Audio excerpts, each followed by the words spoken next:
Hi, I'm Michelle, and I'm not your typical homesteader. We don't really have a homestead.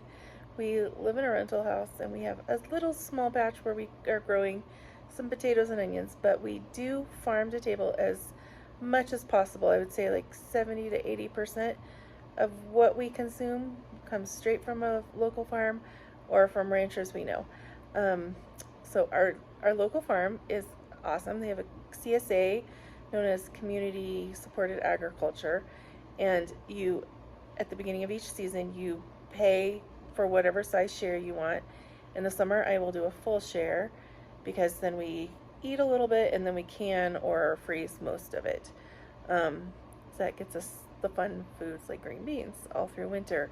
And then in the winter, I'll usually do a half share, and then in the spring, I'm trying to use up what's left in my freezer, so we'll end up with like a quarter share.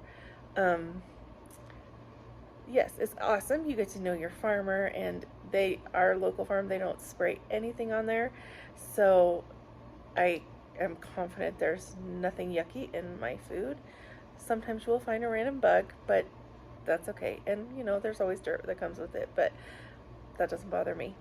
Um, so yes, for those people who don't think you can homestead, but you kind of like the idea of things like canning or preserving your own foods, find local farmers or ranchers close by and buy your stuff from them, and you'll get a great deal. Like, we figured it out. Our summer share cost us about $66 a week, and that's a ton of produce.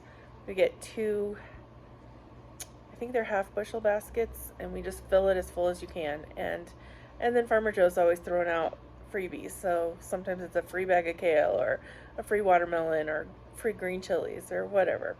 He'll just say, take this with you. Yes.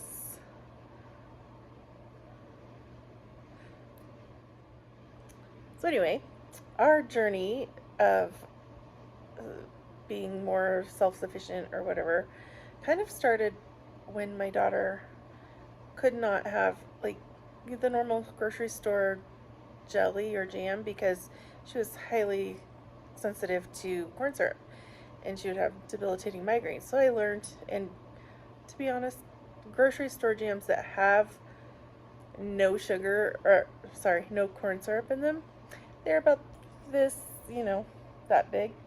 They're pretty tiny and they're very expensive. And when you're feeding a bunch of people, that's not really economical.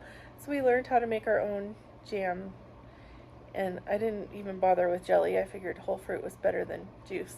So we did jams and applesauce, and that's how I started canning. And then in 2021, I discovered you could cook meals in a jar, and I was kind of hooked because I used to always do freezer meals.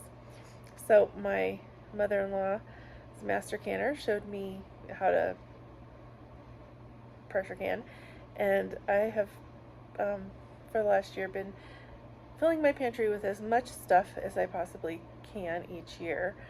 My favorite things are green beans, which remind me of my great grandma because she would grow her own vegetables, and then we'd go visit her and she would send us home with green beans and black eyed peas that she had grown and canned, and it was very special, and they were always amazing.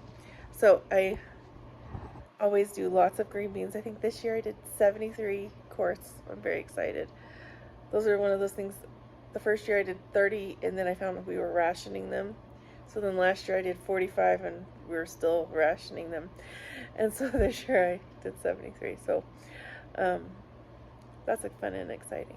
So anyway, I hope you will learn something or maybe just be inspired to figure out what you can do with local resources near you. Even if you can't grow your own, you live in an apartment, you live in a rental house, or you just don't have time to garden, you can find ways to preserve food and take care of your family and be more self-sufficient.